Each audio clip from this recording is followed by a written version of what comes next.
अच्छी नहीं होती और पढ़ाई के लिए बाहर जाना होगा, दूसरे राज्यों में जाना होगा, तो दरअसल वो लोग जो ये कहते हैं वो बेवकूफ़ हैं, क्योंकि बिहार में अब बच्चों के लिए नई नई सुरक्षा लेकर आई जा रही है और इसके साथ साथ पढ़ाई का स्तर भी अब अलग कर दिया गया है, डिफरेंट कर दिया गया है और नई नई चीज़ें जो हैं वो शामिल की जा रही हैं उनकी पढ़ाई में।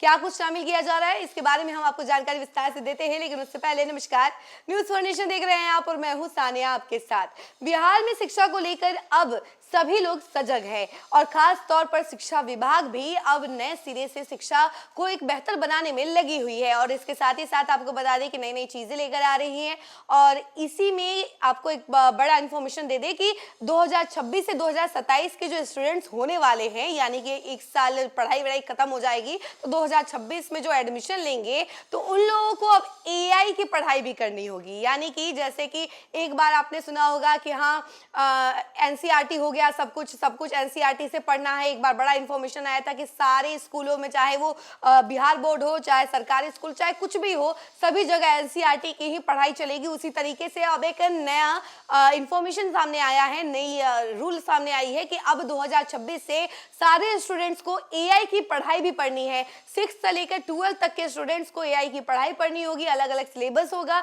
अलग चैप्टर होगा, मतलब प्रॉपर AI की पढ़ाई करवाई जाएगी। इसके साथ ही साथ कंप्यूटर से रिलेटेड हर जानकारी बच्चों को दी जाएगी ताकि बच्चे जो है अपने माइंड को डेवलप कर सके, AI की जानकारी हो और आने वाले समय में, जैसा कि आप लोग जानते हैं कि जो राज्य है, इसके साथ ही साथ जो भारत है, वो काफी टेक्नोलॉजिकल वे में आगे बढ़ने वाला है और इसी कड़ी में बिहार के बच्चों को आगे बढ़ाने के लिए, बिहार के बच्चों को एक तरीके से और ज्यादा डेवलप करने के लिए AI इंफॉर्मेशन के लिए जो है अब पढ़ाई करवाई जाएगी ताकि अगर AI के क्षेत्र में वो आगे बढ़ना चाहते हैं तो वो बढ़ पाए, उनको पहले से ही जानकारी हो और इसीलिए 6 से लेकर 12 तक के स्टूडेंट्स को AI की पढ़ाई करवाई जाएगी। इसकी जानकारी हम जरा आपको विस्तार से देते हैं कि इसके साथ ही साथ और क्या कुछ मिलने वाला है बच्चों को। राज्य के सरकारी स्कूलों में अगले शैक्षणिक सत्र यानी कि 2026 से 2027 से AI यानी कि आर्टिफिशियल इंटेलिजेंस की पढ़ाई होगी। कक्षा 6 से 12वीं तक के लगभग 1 करोड़ बच्चे AI की पढ़ाई करेंगे। इसके साथ ही बच्चों को कंप्यूटर संबंधी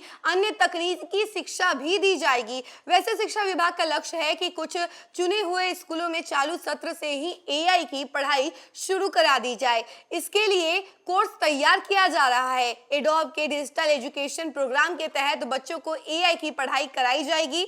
इसके लिए शिक्षा विभाग ने एडोब के साथ 3 माह पहले ही MOU कर लिया है, यानी कि जो पैक्ट होता है उसको साइन कर लिया है।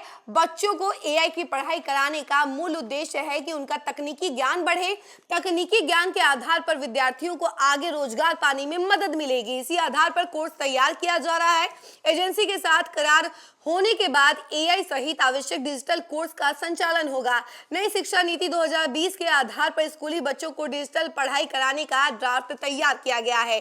यह स्कूली छात्रों में बुनियादी कौशल के रूप में AI प्रवाह, डिजिटल रचनात्मक और आलोचनात्मक सोच विकसित करने पर केंद्रित है। AI उपकरण की मदद से बच्चों को इंटरैक्टिव लर्निंग का अनुभव होगा। गणित, विज्ञान और अंग्रेजी जैसे विषयों को विजुअल और वॉइस प्लेटफॉर्म से समझाया जाएगा। AI की पढ़ाई के लिए संबंधित एजेंसी स्कूलों में उपकरण और प्रशिक्षक उपलब्ध कराएंगे। प्रशिक्षण स्कूलों के एक शिक्षक को भी बेसिक जानकारी देंगे और ये सारी जानकारी निकल कर सामने आई है AI को लेकर। जी हाँ, सभी लोग चाहते हैं कि आने वाले समय में उन सभी को AI की जानकारी पूरी अच्छी तरीके से हो और इसी कड़ी में बिहार सरकार भी यही चाहती है कि बच्चों के पास आर्टिफिशियल इंटेलिजेंस का अनुभव हो, इसके साथ ही साथ उनके पास इंफॉर्मेशन हो ताकि आने वाले समय में अगर वो रोजगार पाना चाहते हैं इस फील्ड में तो आगे बढ़ सके और अपना नाम उजागर कर सके। और है भी देखना एक तरीके से अच्छा, क्योंकि बच्चों को सबसे ज्यादा जरूरी है अभी के समय में कि डिजिटल तौर पर ज्यादा से ज्यादा जानकारी हो और AI भी उसमें से एक है। AI की जानकारी होना मतलब आने वाले समय में आपका जो करियर है वो काफी ज्यादा इंटरैक्टिव, काफी ज्यादा बेहतर हो सकता है। इस खबर में फिलहाल के लिए इतना ही। ऐसी तमाम अपडेट के लिए जुड़े रहें हमसे और देखते रहें न्यूज़ फॉर नेशन। धन्यवाद।